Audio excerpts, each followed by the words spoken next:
on the World Wide Web, on your mobile phone, and on all social media platforms. Jambo Radio. Hello, welcome back. Okay, I promised you, and I'm delivering. Because today we have the most special guest.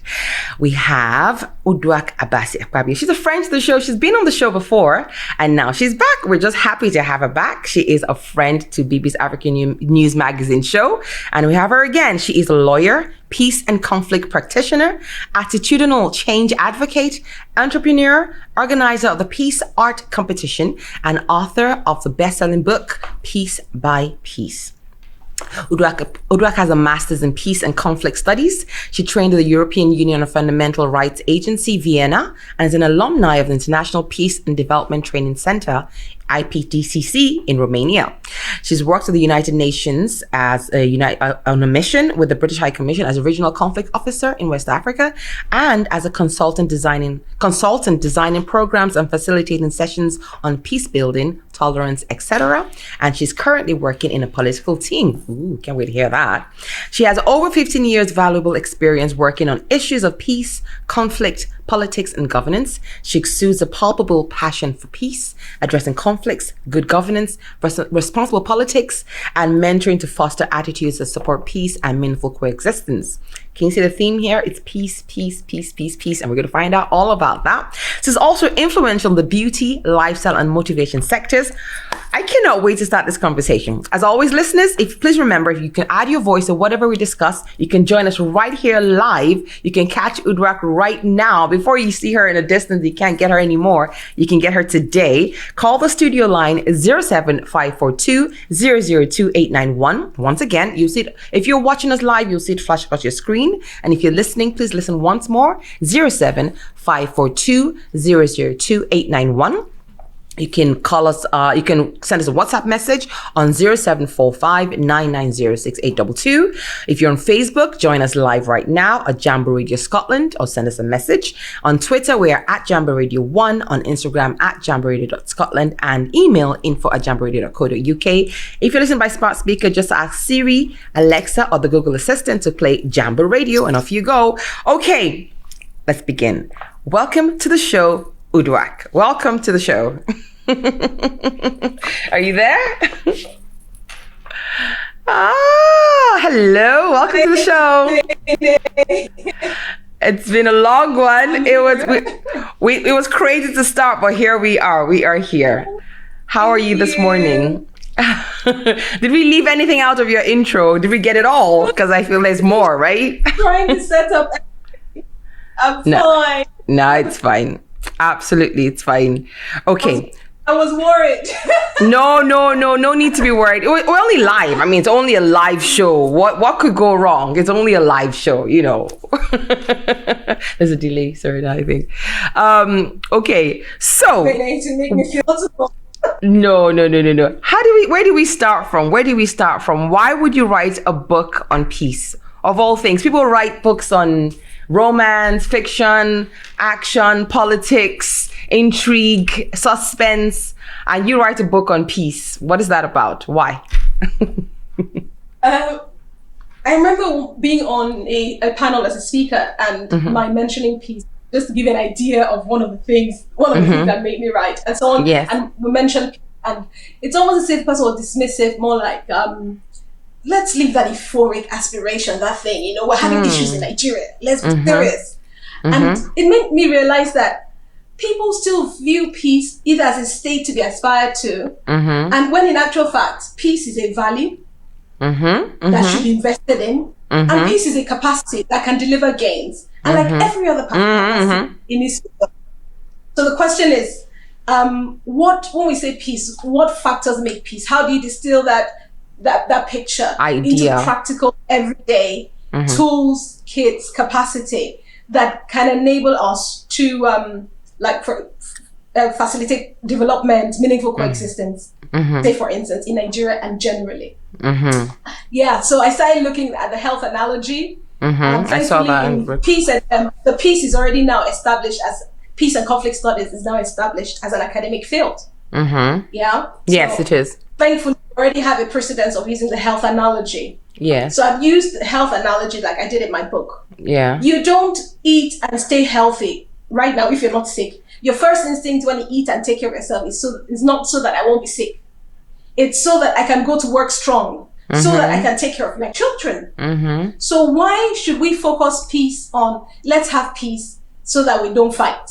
That's an element of it. Right. But however, because the value of peace has been directly linked to violence prevention or conflict, what happens is when there's no threat of violent conflict, it's almost impossible to get the political will or the funding to undergo building. So this book was a way of identifying peace, the factors that make for peace, identify the output and the benefits, the values that come that have nothing to do with violence prevention, so that we are willing to invest in peace in areas like Calabar, areas that are not the Northeast, even in the absence of the threat of violence. Yeah. Right. So what is the health? You keep talking about the health analogy. Okay. I know I read the book, so I realize what it is. However, not everybody has read the book yet. So could you explain to us what the health analogy is when it comes to peace? Okay. So in peace studies, you have similar words like diagnosis, treat, heal. So there's already been a set down criteria academically to be able to make that parallel. Yeah. And I realized that for the everyday man, or for everyone to easily understand the concept of peace, I needed to use an analogy that people can relate and understand. All right, so give us an example. Okay, so for example, let's say using the conflict cycle.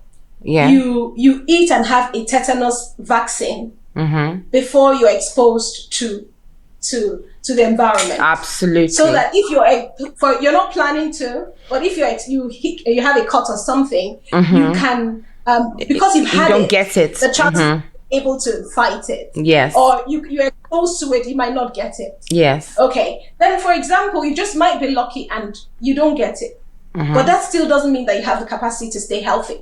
And now let's go down the conflict cycle. So you are exposed.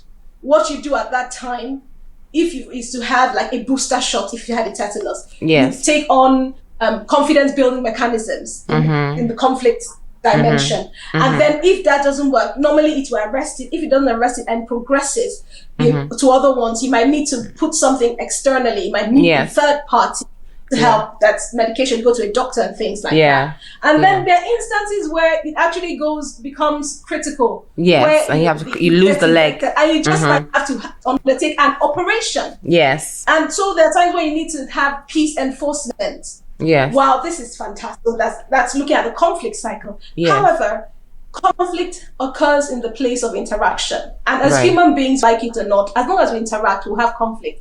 And conflict is not violence, it is not negative. If you now build peace capacity, the chances are when you have conflicts, the chances of each degenerating into violence is reduced. Yes. So you have, like in the developed countries, you have the rule of law, which guides the interaction.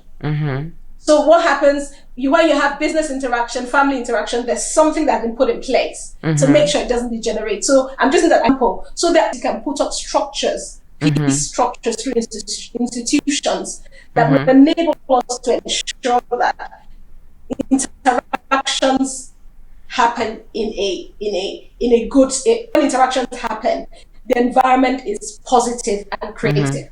Okay. So that's the health analogy on the conflict side. If you want to use it, No, that's fine. I was gonna ask. So you're saying that if like having the inoculation beforehand, right, before you get infected, and when you do, if you do get exposed, then you're in a better position to fight off infection. If you transcribe that into peace studies or peace, the analogy, you would say if we invest in in ideas or practical means to foster peace in the first place, when there is conflict, it tends not to develop into violence. Is that what that means?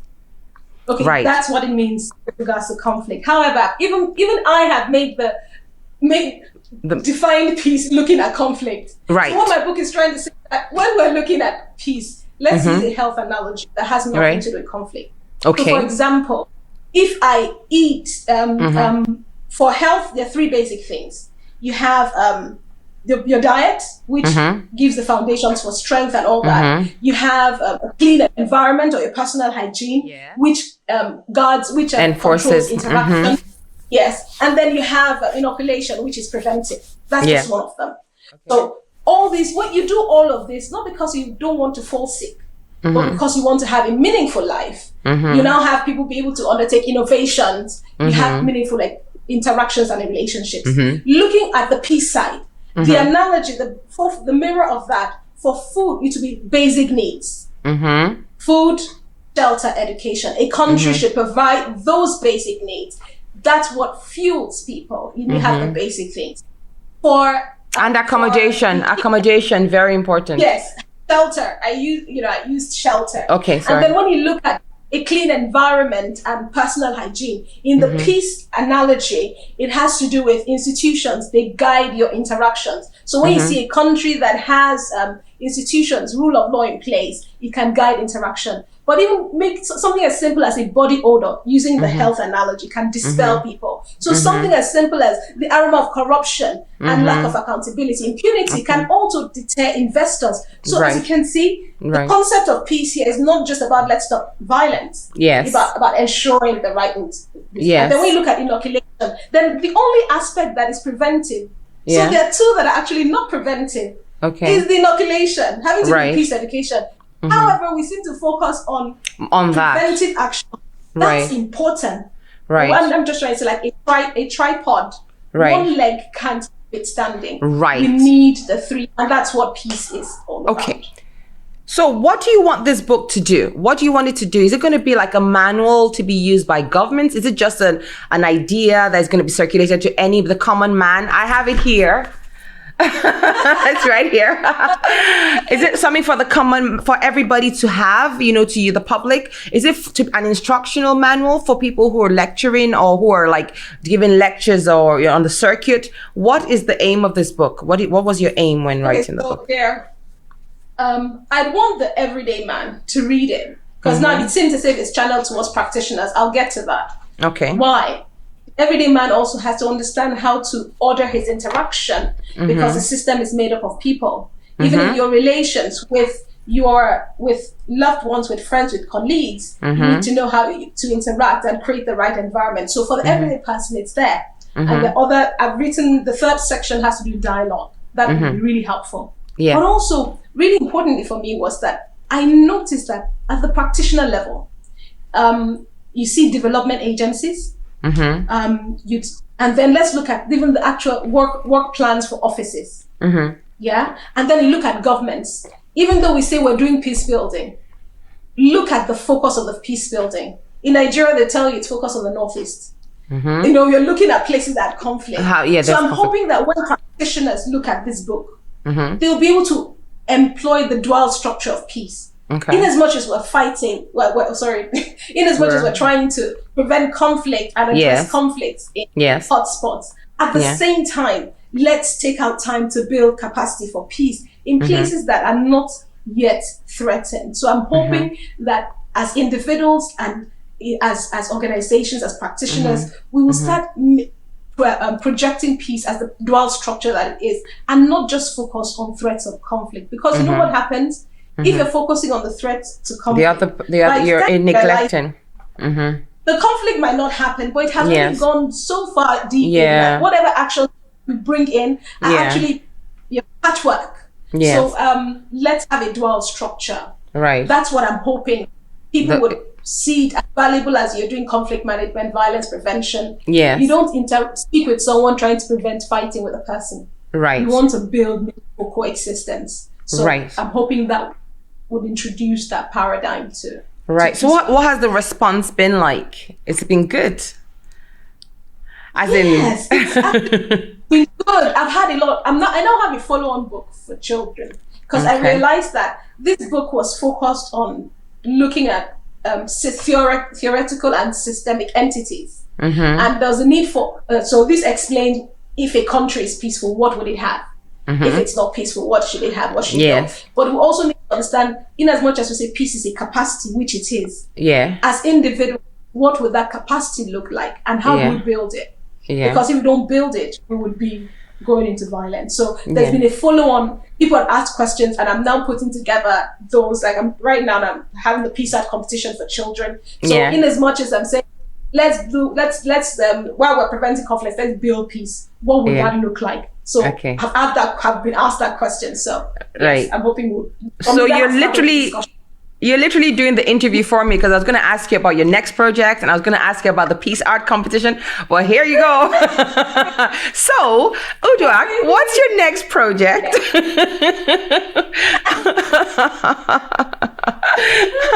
All right. What is the peace art competition? Okay. The peace art competition is a medium through which we can generate discussion on peace with young children. Okay. I believe it's important to start early to build capacity and sense for peace, good governance, and meaningful coexistence. Because even if we solve the conflicts at those places now, if you have a gender that doesn't have the capacity of understanding conflict. So the peace art competition is a way of starting the conversation with young children to 9 to 13.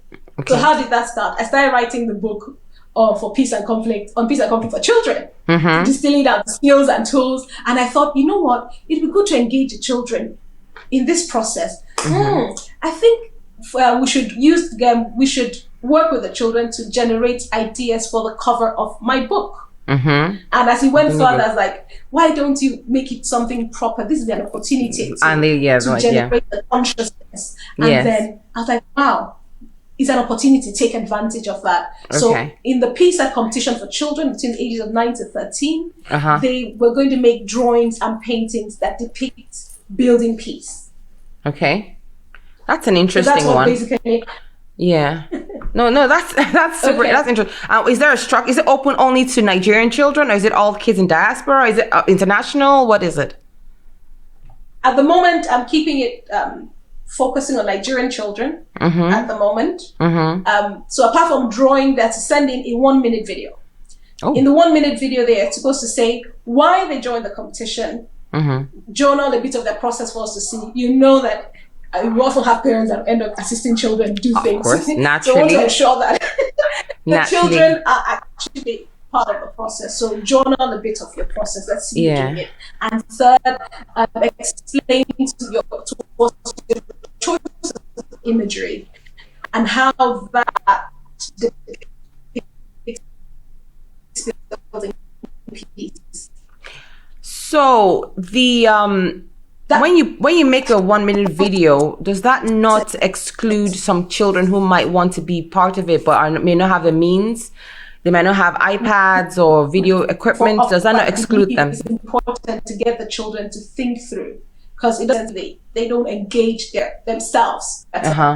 No, I was asking. That's great. Yeah. But if you say make a video, is a competition, make a video, send it through, aren't you excluding some children who may not have the means to, they might not have video equipment. They might not have. First of all, it won't exclude them. Why? I mentioned that you post it on your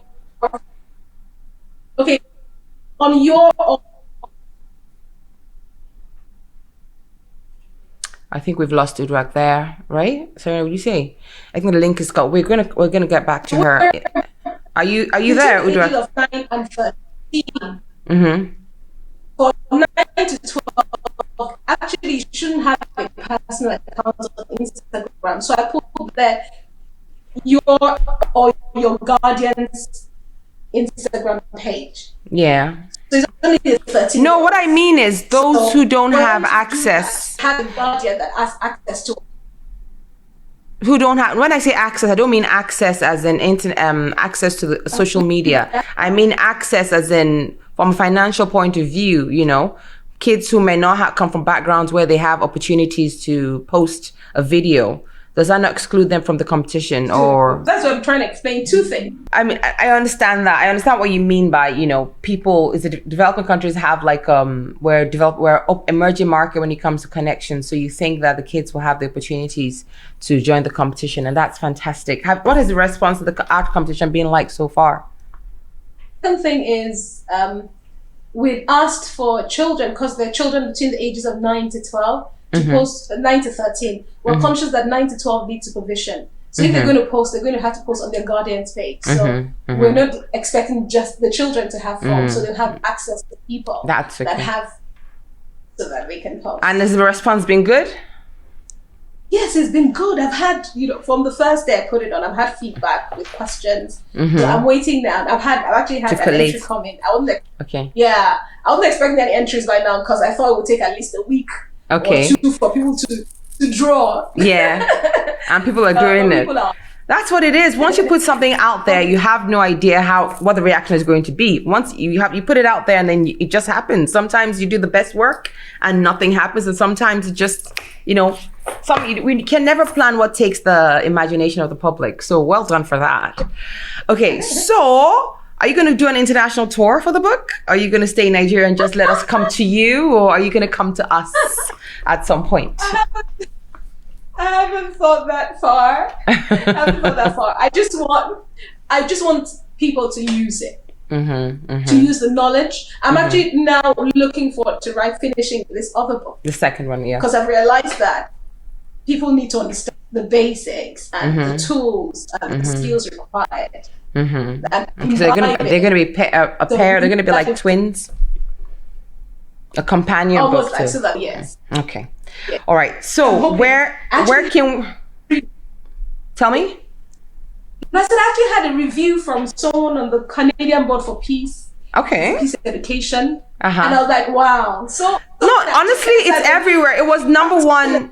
It was on Amazon. It was, the foreword is by the British High Commissioner to India, the British High Commissioner. I'm like, what is going on? This is taking off. This is incredible. Well done. So speaking of that, where can we get the book? Where can everybody who's listening get the book? If you're in Nigeria, it's on Roving Heights. There's a bookstore. You can either buy it online, they get it to you. Or if you want to bookstores, they have bookstores in Abu in Lagos, so it's really convenient. If you're not in Nigeria, it is on Amazon. Okay. You can get it on Amazon.com, .co.uk.fr, on any Amazon. All right. It's easily accessible. All right. So what was the biggest challenge when you were putting the book together? When you were writing, what was your biggest challenge?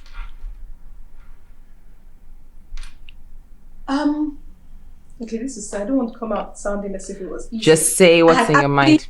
I'd started writing a book that had nothing to do with peace. I finished it. I was in my last chapter when my laptop was stolen. So I had already put the processes in place to have it published, to self-publish. Was it on the cloud? No, it wasn't. It's gone. Worst nightmare. Real worst nightmare. But what that did was I'd already gotten professional formatters. I'd done all the groundwork. Yes. But this book had actually been. This book was my writings when I see things happening, and I'm like, I've experienced different. I'd write it, and my plan was, I think, was to publish them separately in academic journals, and I think I'd send one abstract of one of the sections, and till date I hadn't received a response. And once that laptop, the first book got missing, in order not to go into despair, I just relaxed, and I was just going through all the things that I've written, and I was like, Uduak, you're always trying to get people to look at this. Why don't you channel that energy into getting out a message that you've been on for the past? You've been wanting to. These years. Yes. So I didn't have to start from the scratch. I'd already had, materials I put together, position papers I'd done, things I'd scribbled from my thought processes. So it was just putting all that together. So it wasn't as stressful because I wasn't starting. My mindset for a book hadn't just started. Okay. I can Which is hard, because the hardest thing to do when you're starting to write is just the first page, that first blank page. That's like, whoa. Yeah. And the biggest highlight? One thing I'd advise, there's a lady called the Book Coach. Okay. Florence Uduak in the UK. She was really helpful. Okay. She has a 30-day book challenge. Initially, I'd signed up for my first book that got missing. Okay. And so it was over. But because I'd learned tips and challenges from her online course and with her, she was really helpful in, put it like her, ready. And all right, fantastic. I want to encourage you. Okay. And I was going to ask you what the biggest highlight was really quickly. The biggest highlight of writing the book and putting it all together and the whole process, the experience. Seeing it? Is it seeing it? Recently, this week, I got a mail. Okay.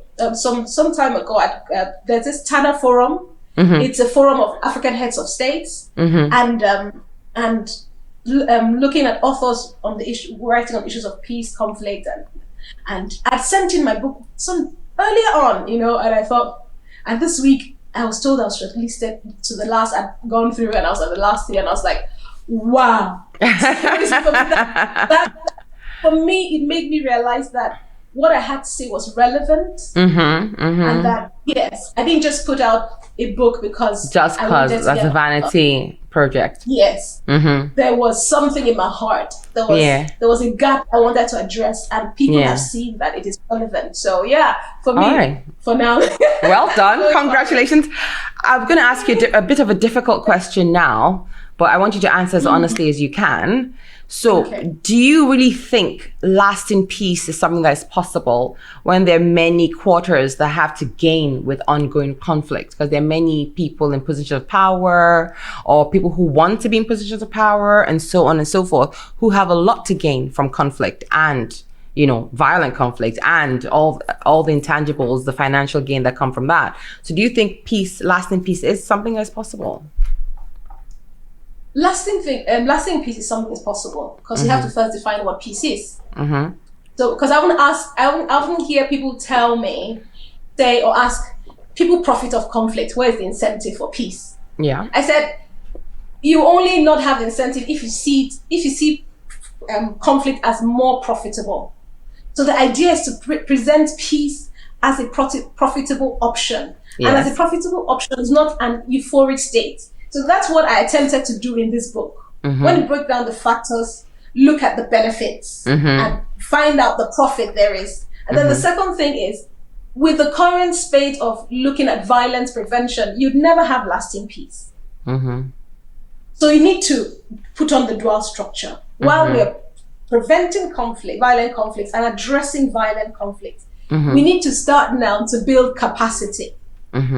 Having the term developed and developing world, good governance, bad governance didn't just happen. We need to start building capacity. If we do that, build capacity among the children, build capacity, institutional capacity. So peace is not just a state. As we said, peace is not the absence of war. Peace is not that there are no tensions in relations. That's not peace. Because as long as peace is not that. Peace is the capacity. So that when these things come, because they would come up, we can naturally see it as valuable and be able to engage. Once we can do that, peace is possible. Because it will now be a process we are constantly engaging in, and we don't get frustrated because it's just an end we're looking to. It's a continual capacity, value, and process, as well as an end we're looking to. Well, your voice is very, very relevant, and you have to keep on beating this drum. You have to beat it until people start listening and start implementing all the the processes that you have detailed in your book. It's very important. So please do not stop the work you're doing. It's very important work. I'm going to ask you a really quick question, really, really quick before we go. What advice do you have for up-and-coming African writers who are trying to get their message out there, who don't know where to start from, don't know what to do, the first step to take, talk less of having an actual published book, actually published like that, look at it, what they had, this ideas are still locked in their head. They don't know any, publishers. They don't know formatting. They don't know who to turn to, who's going to be the editor, they don't know anything. What do you have to say to people like that? First of all, just write what's in your head, the message you have. So it's not just, don't start from, I want to write a book so that let me get a message. That once you have a message, it will burn in your heart. Once you have a story, you'd want to tell it. So just start writing it. even if it's all mumbled up. And then it helps to have someone that can, like a coach. After writing, I've written all that. Yes. Like when I finished writing my book and I went to Florence, like, Florence, I have my book written. I don't it's need help. beautiful. It's perfect. I was like, oh, really? I realized things as a copyright page. I didn't know Jack. And she would tell me, this is the page. So it's one thing to have, there's a story, you write it all down, there's a message, you put it all down. Yeah. You also get help with regard to understanding the process better, and encourage you rather than silo and thinking you have everything sorted out. Okay. All right, that's fair enough. Okay, we could talk for hours, you know that. I want to say thank you for being on. I am so proud of you. I'm so proud of you, what you've done.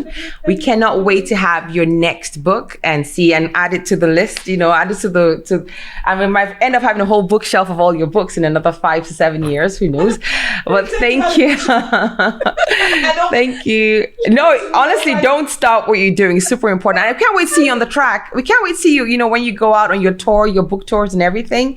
And because your voice is so important, and you've chosen a sector, you've chosen a subject that can be transferred everywhere. So we're talking about developing countries and, peace, lasting peace and nonviolent conflicts and all of that in one section of the world, but this can be transferred to any section of the world. This is necessary everywhere. It's not just in Nigeria. I can hear you. Okay. I'm saying thank you. I'm saying your voice is important, and I'm saying thank you. Thank you so much for being on the show, and we cannot wait to have you on the show again. Can you hear me? Today has been quite a day. Yes, today has been quite a day when it comes to technical things. But thank you so much for being on the show, and we will tell everybody where to get your book. We'll put it all on the Jambo Radio website and social media handles, and they can get your book on Amazon. And we just want to say thank you again. Please keep doing what you're doing. Thank you, Benny. Thank you, Benny, for having me. Thank you, Jambo Radio, for having me. It's an honor. Thank you. It's an honor to us. Thank you so much for being here. And we can't wait to have you back again when you're promoting your next book. Bye. All right, that was Uduak-Abasi. Today has been quite a day with technical difficulties. I'm sure our long-term listeners will forgive us, and our new listeners will understand. Thank you. Well, it's not always like this in the studio, but sometimes technical difficulties happen. But that was Uduak-Abasi Akpabio, lawyer, peace and conflict practitioner, and author of the best-selling book, Peace by Peace. Serena, take my picture. Piece by piece. And we thank her for being here today. Her voice is so important in the dialogue when it comes to peace, conflict, non-violent solutions to conflict. Because human beings, like she said, human beings are going to have conflict at the point of contact.